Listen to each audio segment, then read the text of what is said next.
It's no secret that it takes time to learn a craft like mixing. With so many tutorials on mix techniques out there, I thought it would be valuable to just concentrate on the more philosophical approaches that helped me develop my ear and listening skills that to this day allow me to continue to grow and keep evolving my skill set as a mix engineer. I also want to make the point that I think it's important that when you sit down to actually mix a song, that the tracks are edited, vocals are tuned, instruments cleaned up, mix groups are coloured, phase checks completed, etc., etc. If these aren't taken care of before you mix, then these things can serve as a major distraction from you achieving the most out of your mix session. So if these tasks haven't been carried out, then get onto it, come back the next day fresh and ready to mix something that already sounds halfway decent. A, B, and level match settings and compare. A-Bing is probably the most useful tool we have for training our ears to hear reality because it relies on short-term oral memory. I don't feel it is enough to just simply bypass a plugin several times and make a decision. When I was starting out, I really struggled to hear the differences, for example, between different compressors. They all seem to be doing pretty much the same thing, turning down the instrument when it passed over the threshold. EQs, by contrast, were much easier to hear the differences between because they were mostly concerned with tonal changes. The process I adopt now when I listen to something, an A-B setting, or between plugins, is to simply ask a bunch of questions to myself. For example, does this plugin or setting sound better than bypassed or this other plugin? Fairly obvious one there that I'm sure most people go through, and perhaps just stop there. Taking it further though, how is the plugin setting affecting the tone? Are there more or less sub, lows, mids, highs? Does the instrument feel squashed?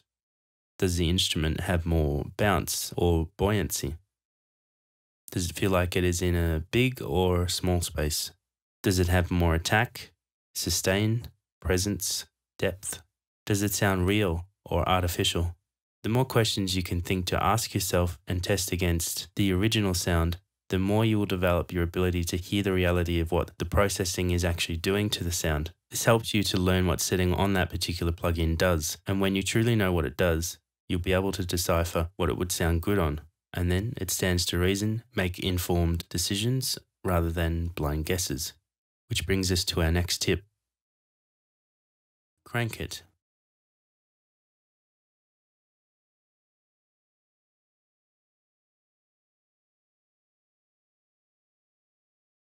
Once you truly understand what a plugin does to sounds, you then want to know if it is really bringing out the intended character of a particular instrument.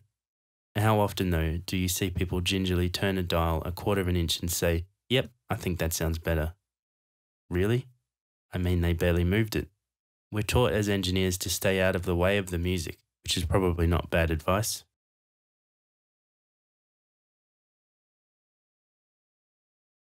But we must not also forget that we are to help the music in becoming everything it needs to be in order to make an impact with the listener, have it be larger than life, jump out of the speakers, make people dance.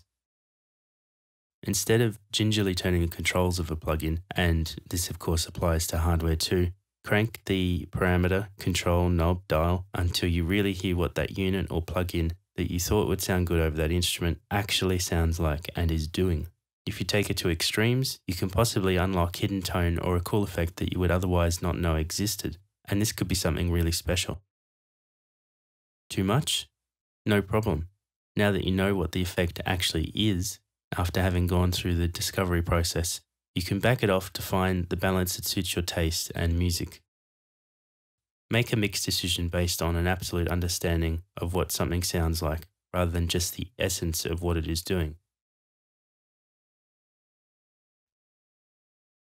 Avoid over-processing. Process as little as possible.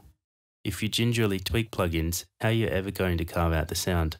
Perhaps you'll follow up a small tweak on a plugin with another small tweak on a different plugin, and so on and so forth. It might take 5, 6, 7, 8, 9, 10 plugins to get the sound you're after, but at what cost? How much have you degraded the quality of the audio to get to that point? If you followed tip 2, You may have only needed 2 or 3 plugins to get you there because you went through the process of discovery, and this meant that each step taken took you in leaps and bounds towards the sound you imagined in your head. The sound quality doesn't suffer as much, and you perhaps have unlocked some hidden tone in the process.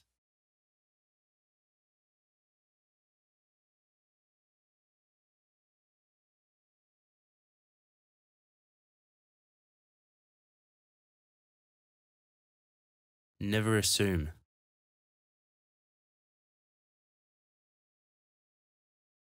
You've probably heard these types of statements before.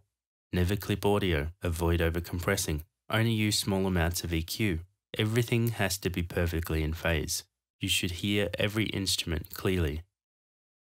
These types of global sweeping statements of well-meaning advice are okay as a guide. The reality, however, is that they probably confuse people more than anything, as they tend to lock people into this false idea that you cannot stray from these rules, quote unquote.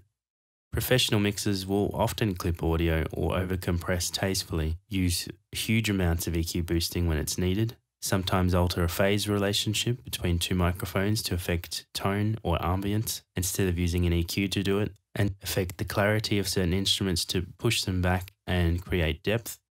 For every blanket statement, there are countless examples of people doing the exact opposite and with great success. Assume nothing. Always investigate. Challenge assumptions. Even down to the most fundamental things we take for granted. For instance, here's a question. Can anyone tell me where in the signal flow from audio to output does Pro Tools have its clip gain take place? Pause the video and post your answer or best guess below now and pick up the video where you stopped.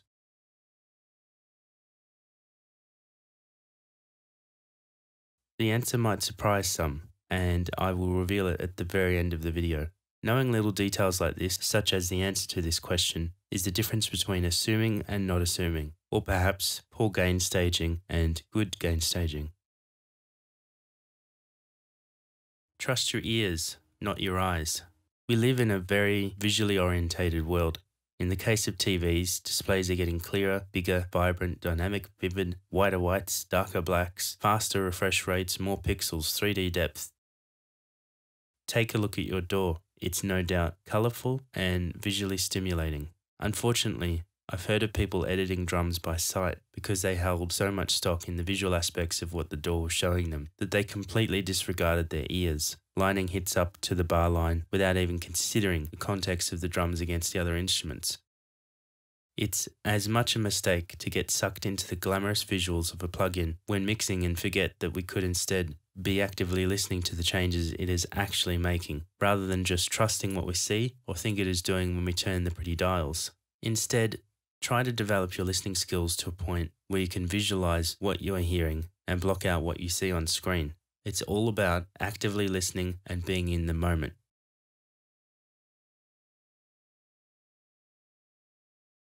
Always reference your work with that of others, but also with yourself to track your progress and develop your ear.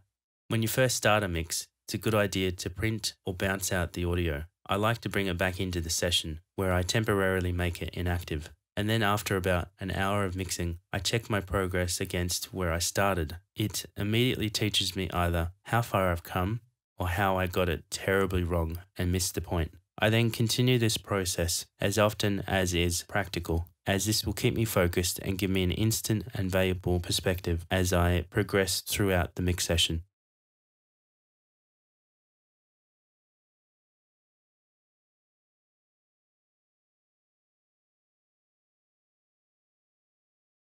You can additionally, of course, always save your progress by keeping a copy of each session that belongs to each bounce. Then you can optionally import elements that you like from any of your previous mixes that you figure sounded better than where you are now.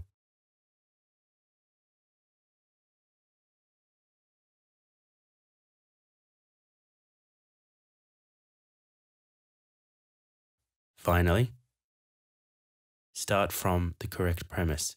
This for me is an overarching concept for everything in life and on every level in mixing, from the entire song down to the tiniest decisions you make. For example, is the guitar solo too quiet or is the band too loud?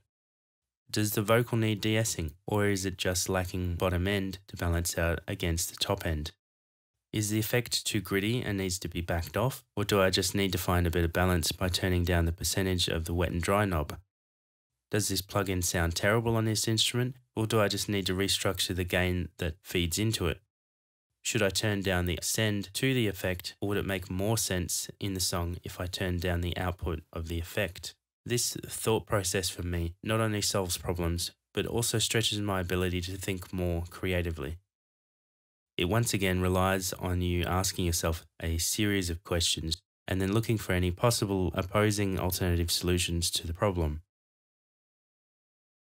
So in summary, A, B, level match settings and compare. Ask questions. Train your brain to hear the differences. Crank it. Avoid overprocessing. Never assume, always investigate, and challenge assumptions. Trust your ears, not your eyes. Don't get sucked into the visual world. Always reference your work with that of others, but also with yourself to track your progress and develop your ear, and start from the correct premise. Quality audio is more than the technology we use. I hope that this helps you to develop a useful thought process that can support your ability to listen more deeply and help you educate your own tastes. Please stick around for the answer to the clip gain question I posed earlier. Until next time, happy mixing. If you have any questions, comments, or ideas for new videos, please email me at yamahadrums2009@hotmail.com. And please subscribe to remain informed of future video releases.